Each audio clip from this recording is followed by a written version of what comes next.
no livro de Efésios 1:1. Efésios 1:1. Eu quero me ater mais aqui à segunda parte do versículo, a parte B, mas vamos ler por completo.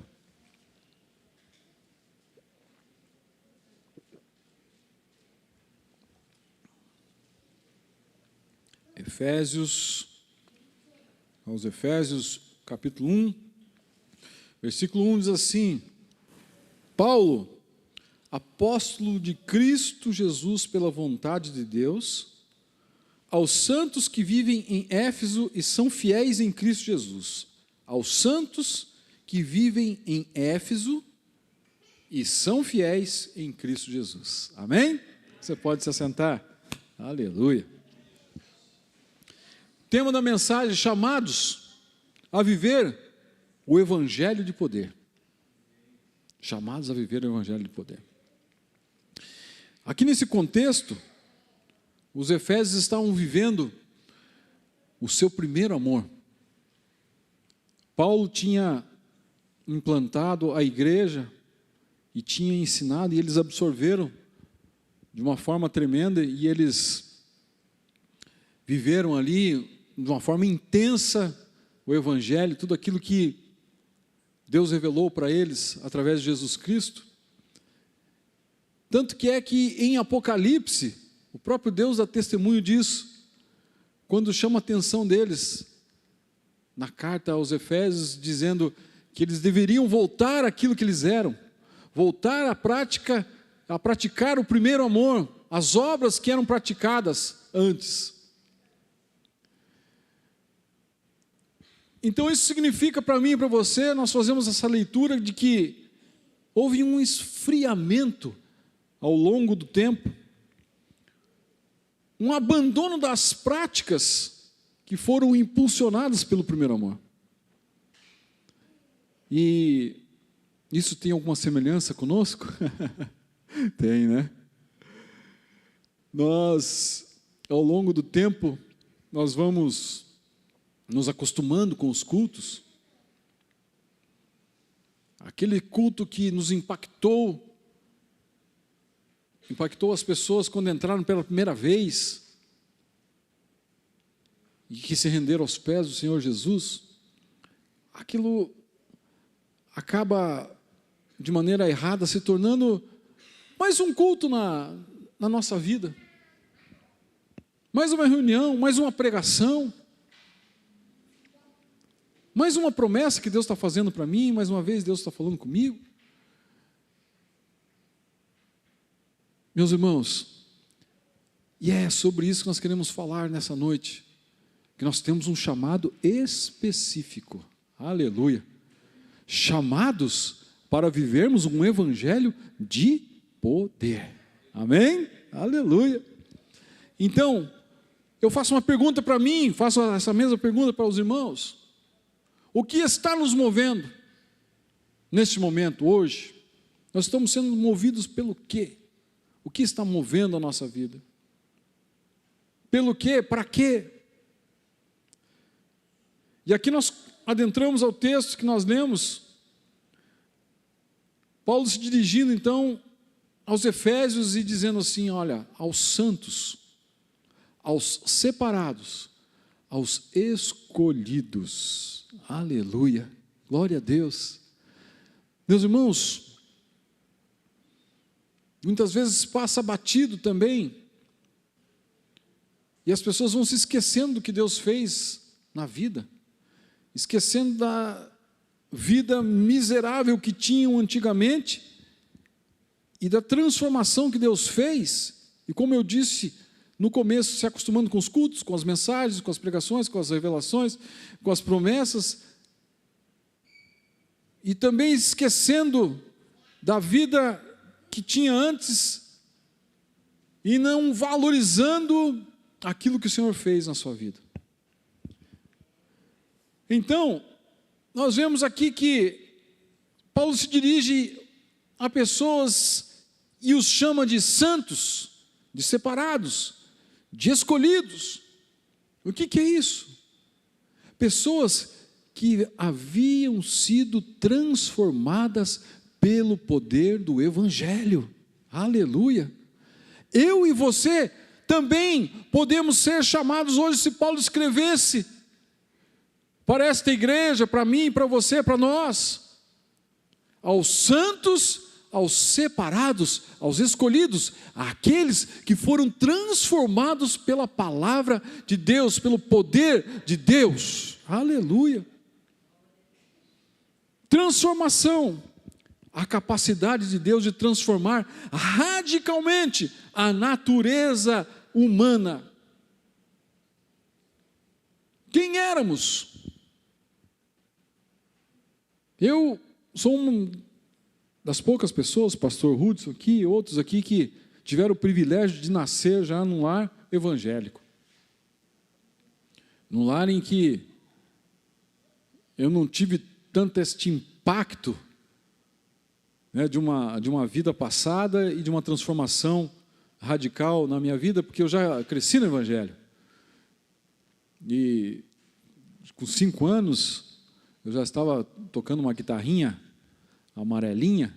Irmã Zélia, lembra, irmã Zélia? De uma guitarrinha pequenininha, que era tremendinha, da Giannini. Tinha o Erasmo Carlos, que era o tremendão na época, e a Giannini lançou a tremendinha. E o pai foi lá e comprou a tremendinha para mim, né? E eu tocava na igreja, né? Com 5 anos comecei já a tocar. Então eu não tenho tanto, talvez essa experiência mais radical que alguns dos irmãos têm aqui, que se nós abríssemos aqui a oportunidade para contar testemunho do que Deus fez na vida. Quem as pessoas eram. Revolvão na cinta, né, Erundi? Outros com vícios, outros com a vida totalmente longe, distante de Deus. Transformação, a capacidade de Deus de transformar radicalmente a natureza humana, quem nós éramos. E isso, meus irmãos, nós temos que levar em conta, porque é o poder de Deus sendo revelado na nossa vida. Aleluia! Se não fosse o poder de Deus, não haveria transformação. Não haveria. As clínicas estão cheias de pessoas tentando se reabilitar por sua própria força. Não estamos condenando aqui o trabalho das clínicas, que fazem o seu trabalho muito, muito bem feito, mas eu estou falando que, se não for o poder de Deus, não há transformação. Isso se manifesta então na conversão, no processo da santificação, onde os nossos valores, desejos, a moral da pessoa são alinhados com os propósitos, com a vontade de Deus. E é um poder que liberta do domínio do pecado. Aleluia!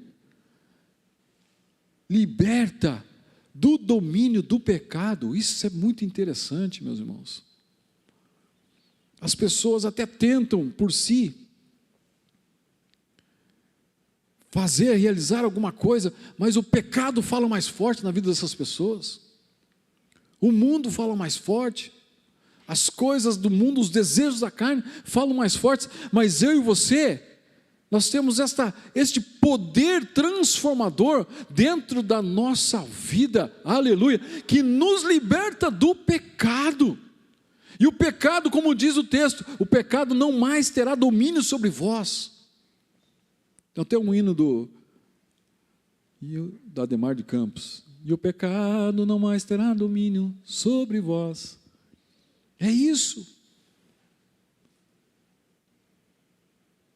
E isso aqui é interessante, é de relevância para mim e para você. Nesses dias eu me aproximei, eu tinha que ir na casa de alguém, buscar alguma coisa, e ali estava uma roda de pessoas. Eu fiquei, meus irmãos, 5 a 10 minutos, e o papo daquelas pessoas era só cachaça, bebedeira, mulher, e papapá. Eu fui dando um jeitinho, falei, aqui não é roda para mim, né? Ó, pessoal, desculpa aí e tal, estou meio com pressa, e fui embora. Porque era só isso. O pecado, eu vi ali literalmente a força, o domínio do pecado, e a pessoa se exaltando que ela tinha ido num armazém lá, e daí tudo que o homem tinha na prateleira e no estoque de cerveja, eles beberam tudo e mandaram buscar mais, e não sei o quê, e saíram 2 horas da manhã, e blá, blá, blá. Eu falei, meu Deus do céu, né? Não faz nenhum sentido para mim. Por quê? O poder nos libertou, aleluia, do pecado. Nós não precisamos mais disso. Isso não faz sentido para mim e para você. O poder, chamados para viver um evangelho de poder, aleluia. E esse evangelho esse poder que nos transformou, esse poder maravilhoso, que nós temos também que levar a outras pessoas que também estão nessa situação adversa, nesse poço, nessa prisão, acorrentados. E eu e você temos o poder de Deus sobre a nossa vida e podemos levar esse poder de transformação a outros também. Aleluia, glória a Deus. Além de Cristo nos transformar, desse poder maravilhoso, desse evangelho, nos transformar, Deus nos dá um propósito para cada um de nós. E um propósito maravilhoso. Qual o meu propósito? Qual o seu propósito de vida? Qual o seu projeto dentro do reino de Deus? Aonde você irá gastar as suas energias, o seu tempo, o seu talento, o seu dinheiro? Deus nos transforma e nos dá um propósito de vida. Aleluia! Como eu e você gostaríamos de ser lembrados após a nossa partida? A irmã fulana era uma mulher de oração. O irmão fulano evangelizava, saía, distribuía folheto. O outro irmão fazia isso, o outro cantava, o outro pregava, o outro fazia aquilo, o outro... Nós temos um propósito, meus irmãos, para cumprir. E este poder maravilhoso, glória a Deus, que nos transforma, também nos capacita para podermos cumprir o propósito que Deus tem e depositou sobre cada um de nós.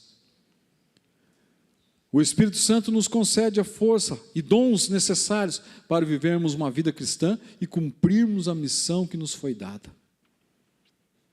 Aleluia! Isso inclui a capacidade de nós resistirmos tentações, capacita-nos a perdoar.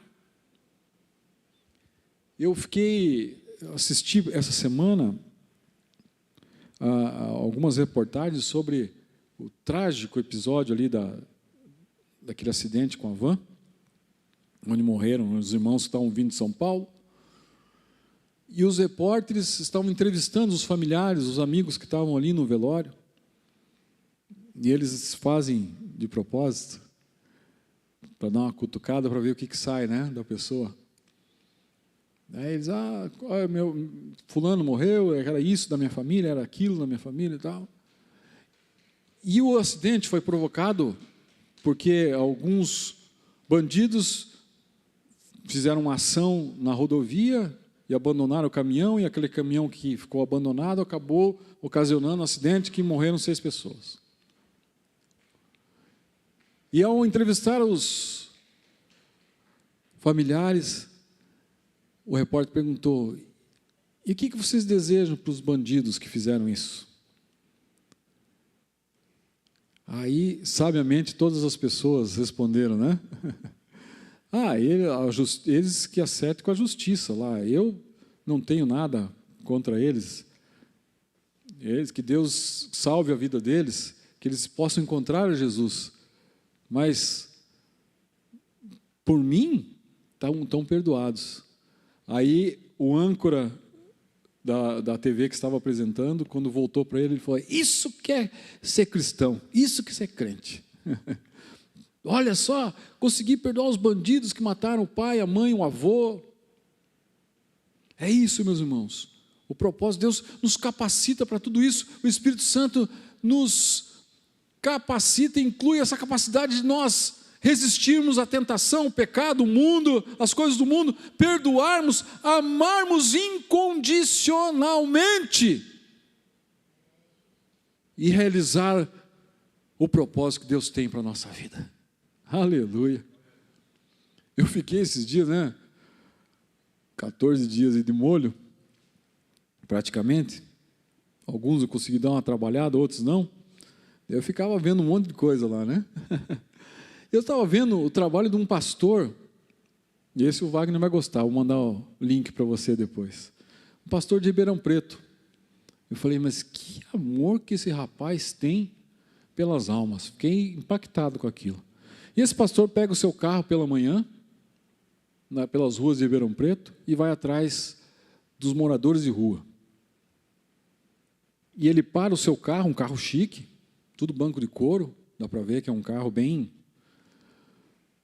caro, dos seus 200 e poucos mil, e ele pega aquelas pessoas imundas, mal cheirosas, e oferece a eles um dia dos sonhos que eles gostariam de ter.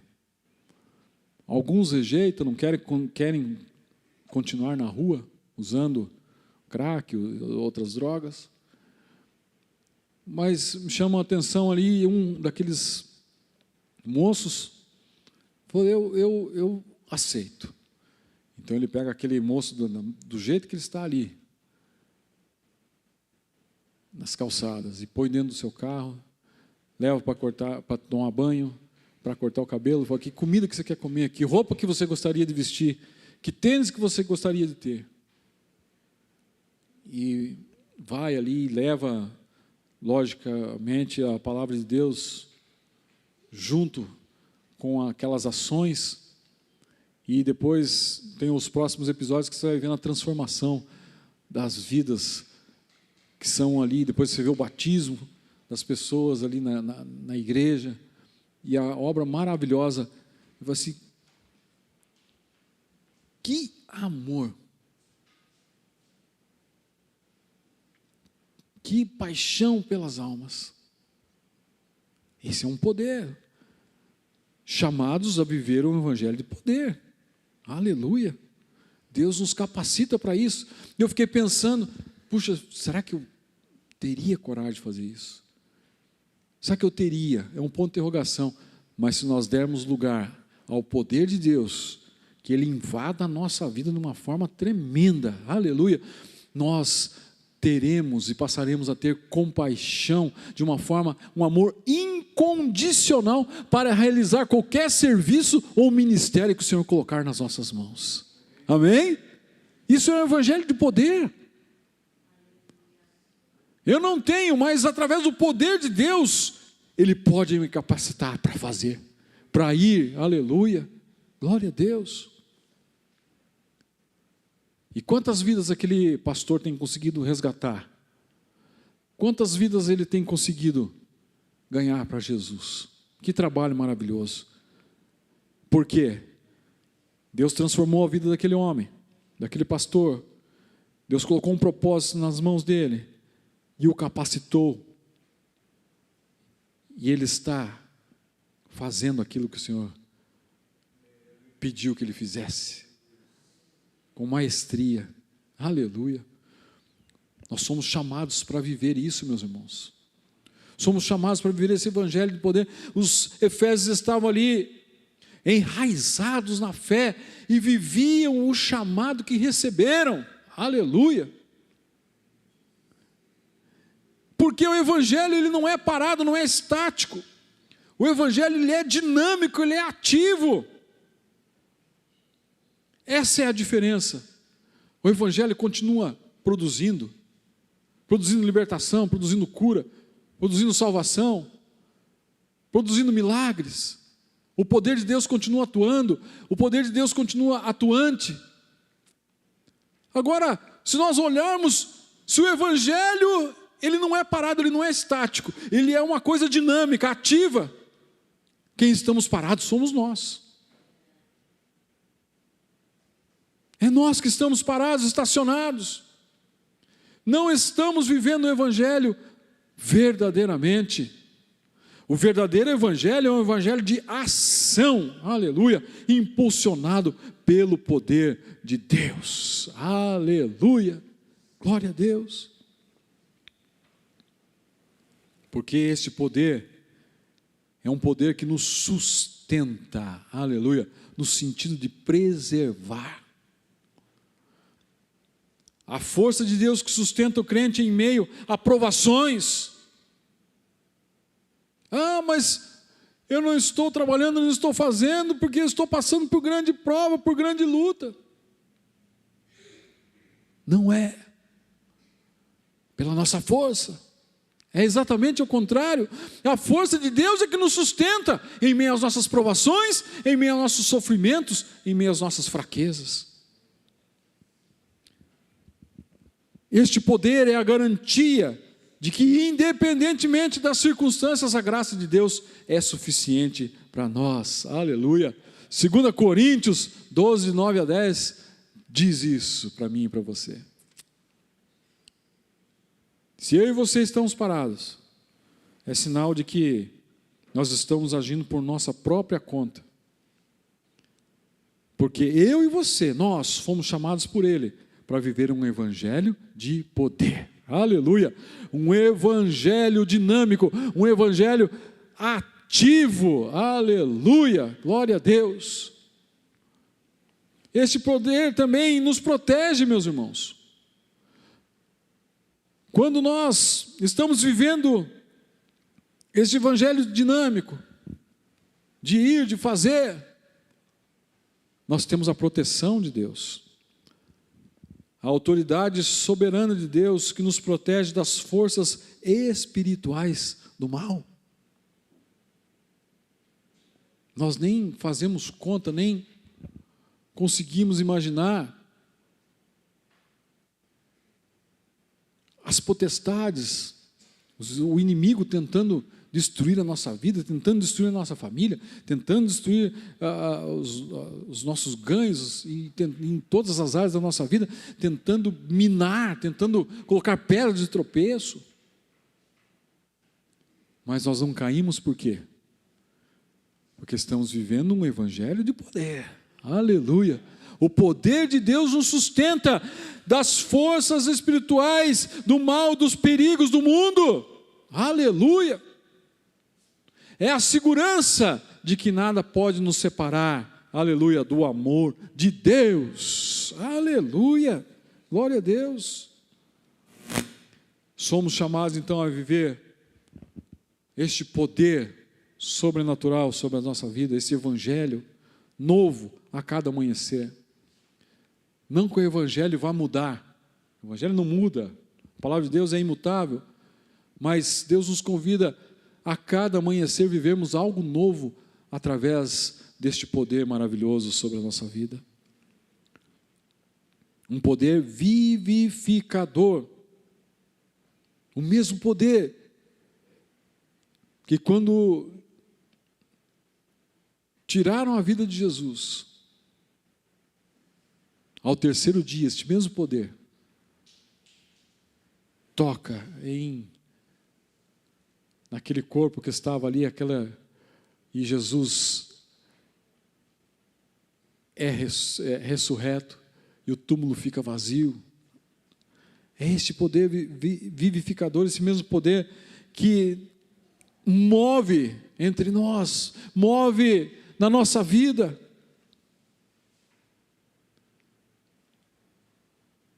E é por conta disso, meus irmãos, que o próprio Jesus falou que nós faríamos aquilo que Ele fez, e obras maiores ainda nós faríamos no nome dEle. O que faremos com a transformação que Ele fez em nós? Qual é o propósito dEle para nós? O que faremos com o propósito? O que faremos com a capacitação que Ele derramou sobre nós? Nós temos que avançar. Porque esse poder nos sustenta. Esse poder nos protege. Esse poder nos renova cada manhã. E me veio uma frase enquanto estava escrevendo essa mensagem. Só quem tem compromisso tem sede pelo poder de Deus sobre a sua vida. Já parou para prestar atenção nisso? Quem não tem compromisso com Deus, quem é um simples espectador que vem à igreja só para ver o que vai acontecer, o que não vai acontecer, esse ele nem tem nem interesse em ter o poder sobre a vida dele, mas quem tem compromisso tem sede de ter a sua vida cheia do poder de Deus para realizar grandes coisas na sua obra. Aleluia! E como Deus não divide sua glória com nada e com ninguém, esse espaço não pode ser ocupado com outros anseios e desejos. Eu devo ter desejo de ser cheio da glória e do poder de Deus. Eu e você somos chamados a viver um evangelho de poder. E as portas do inferno não prevalecerão contra esta igreja. Aleluia, se nós estivermos cheios do poder de Deus. A sua família será transformada por este poder, o poder deste evangelho. A sua vida será impactada por esse evangelho de poder. Seu ministério será vitorioso através desse evangelho de poder. Aleluia. E quando você, eu, nós não estivermos mais por aqui, seremos lembrados como alguém que viveu intensamente um evangelho de poder, que impactou a sua geração, que impactou a sua época, que impactou o seu bairro, que impactou o local onde trabalha, que impactou por onde passa. E por que nós devemos buscar isso para a nossa vida? Por que nós devemos buscar isso? Porque não há mais tempo, não há tempo para mais nada. Nós acabamos de cantar aqui o último cântico. Maranata, ora vem, Senhor Jesus. E pelo andar das coisas, nós estamos vendo cada vez mais o tempo se esgotando, se esvaindo, e o Senhor está às portas. Aleluia! Não há mais tempo, então, para nós ficarmos parados. Nós temos que viver esse evangelho de poder. Nós temos que impactar pessoas, nós temos que impactar vidas, nós temos que impactar essa cidade. E para isso Deus conta comigo e com você. É para nós que estamos aqui. Tantas pessoas querem, mas não conseguem. Outros não querem, mas eu e você que estamos aqui, nós queremos, nós desejamos, nós almejamos isso. Amém? Aleluia. Glória a Deus. Então que Deus possa transformar grandemente as nossas vidas. Que nós possamos viver este evangelho de poder, essas maravilhas e se tornar realidade na nossa época, não só ficarmos contando os testemunhos passados do que aconteceu antigamente. Eu estava me lembrando esses dias atrás, eu tive a oportunidade de falar de um amigo que muito ligado em ufologia extraterrestre, aparições, e chega aí nas montanhas, aí, subir aí com observadores e não sei o que, para ver os ETs, né? Ele falou para mim, você acredita em ET? Eu falei, acredito. Oh, mas nunca vi falar que pastor acredita em ET. Eu falei, acredito. Só acredito de uma forma diferente. O ET para mim é uma coisa diferente. Essas aparições aí são aparições diferentes. Eu falei, o inimigo, daí fui falando com ele, né? Estou resumindo aqui. A Bíblia diz assim que Satanás tem a capacidade de se tornar até em anjo de luz para iludir as pessoas. Regalou o olhão assim para mim, eu falei, toma cuidado, rapaz, é um perigo esse negócio de ficar querendo ver coisa aí. Aleluia. Meus irmãos, nós temos que impactar. Essas pessoas estão totalmente perdidas, totalmente sem rumo, tanta coisa na internet. O pastor que disse aqui, né, tanto conhecimento sem a presença da razão. Mas eu e você somos comissionados, chamados para vivermos esse evangelho de poder, esse evangelho poderoso, para que nós possamos transformar vidas para o nome de Jesus ser engrandecido nesse lugar, nessa cidade. Amém? Aleluia. Eu quero orar pela tua vida, quero abençoar a tua vida. Fique em